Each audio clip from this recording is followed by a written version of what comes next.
Hi, welcome back to Bluebean's Not So Daily, exposing our classmates. You can call me Drama because apparently my life is just one long reality show.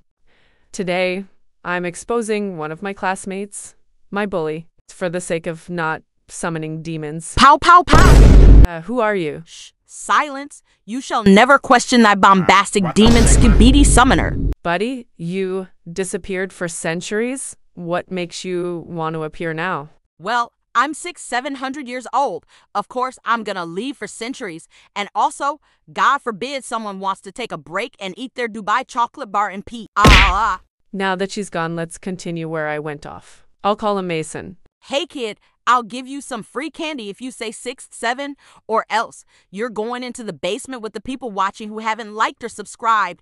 That's why you should do it now, because it's free and you'll also get candy. I liked and subscribed. Where's my candy? You didn't say 6, 7, so I added it all. Better luck next time, buddy. What? That's not Pow, fair. pow, pow. So Mason had this talent, and by talent, I mean a full-time hobby of bothering me every single day. He'd call me fat, and he'd smack basketballs out of my hands during gym. In class, he'd kick the legs on my desk just hard enough to send my stuff spilling onto the floor. And of course, I'd end up on my hands and knees picking everything up while he smirked like he accomplished something meaningful. He messed with my notebooks, stole my pencils, and flicked my papers. But the worst part was the time he made me cry. I tried so hard to hold it in, but nope, tears happened. And instead of apologizing like a normal human being, he mocked me. He literally laughed, but as soon as he got told off for it, he changed. 'Cause I swear, the same kid who thought he was invincible, yeah, he ended up crying too. And I know it sounds dramatic. I mean, I am drama, but watching him fall apart for once. I have never said this before in my life, but honestly, seeing him cry was the most satisfying moment ever. Not because I enjoyed people being hurt, but because for the first time I realized he wasn't some scary monster. He was just a loud, insecure kid who'd been acting like he was made of steel while being made of wet tissue paper. Hi guys, I'm Jasper. Okay, so this is my story. There are these boys in my class, Relan, Brett, and Eli, and they are honestly the most annoying trio you could imagine. They act like they share one brain cell, and unfortunately, it's on airplane mode most of the time. We're all in a special needs class, but instead of being supportive, they spend half their day making fun of other kids. They think they're being funny, but in reality, they're just being loud. One day, this was right before I got my haircut, they started calling me Megamind because of my curved forehead. They spent the entire recess repeating it. I tried ignoring them, but you can only hear "Hey, Megamind" so many times before your soul starts leaving your body. So later, during art class, my best friend Kai and I decided to get a little creative. The three of them, Relan, Brett, and Eli, always act like they're in some dramatic reality show together. They sit together, whisper together, walk around like they're a boy band no one asked for.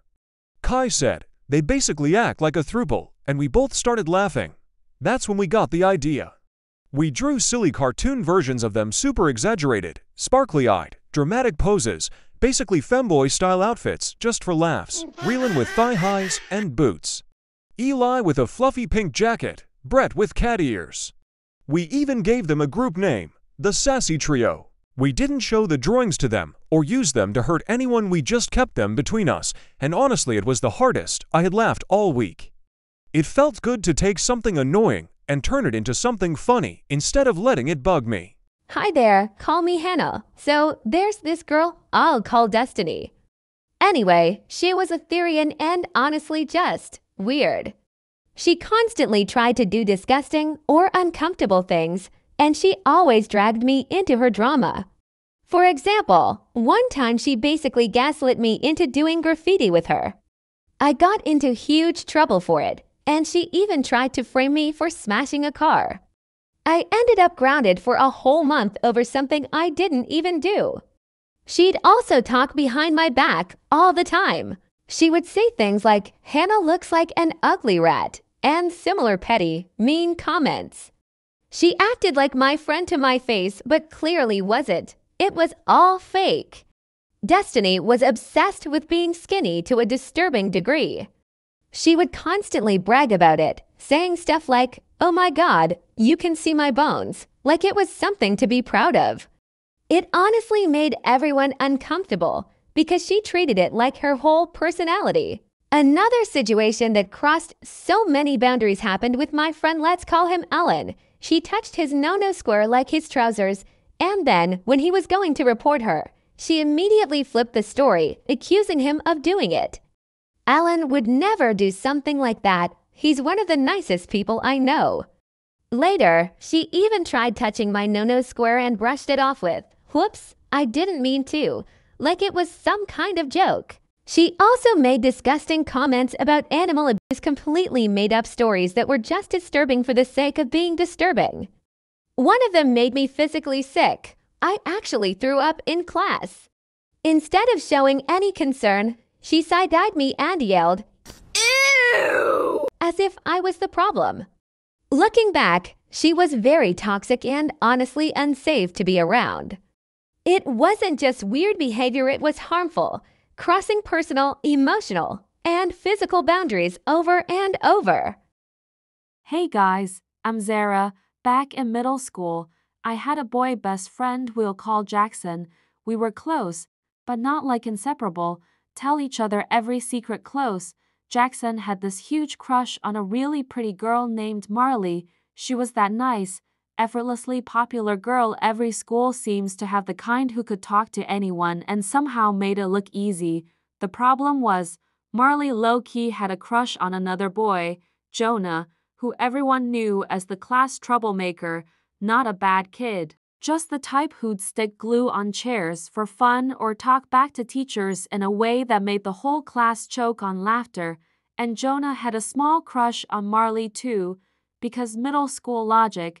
They started dating for like 3 days before randomly deciding they were going to get married, like fully married, on the field, behind this big, overgrown bush that kids would hide in whenever they didn't want to be found skipping class, and Jackson was not thrilled about these events. The wedding prep was hilarious.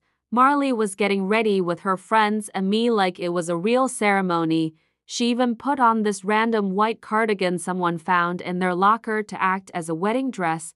Meanwhile, Jonah got ready by himself with one of his buddies, Caleb, who took the job way too seriously for someone wearing basketball shorts.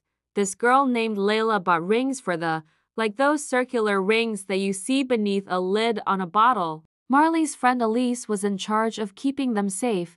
They were acting like this was a royal wedding instead of 2 preteens standing behind a bush. 5 minutes later, the ceremony started. Marley walked down the aisle, which was just a dirt path between 2 soccer goals. But right when it began, Jackson showed up. He slammed through the crowd of kids like some dramatic movie villain and tried to crash the wedding.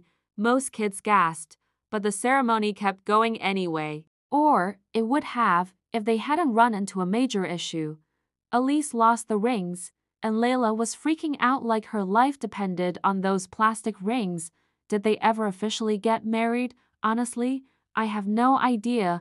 I dipped right after helping Marley get ready and went to build a fort with some other classmates using cafeteria boxes and fallen branches. The following year was just as crazy. Jonah left the school. Jackson eventually came out as gay, which, to be fair, most of us already kind of suspected. And later that same year, he left too. Pretty weird, I know, right? Hey, my awesome blue stars, thank you so much for watching. I hope you enjoyed the video. Make sure to like the video and subscribe if you haven't already. Make sure to comment with blue hearts if you've reached this far, and also mention whose story was your favorite. Peace out, my awesome blue stars. Bye.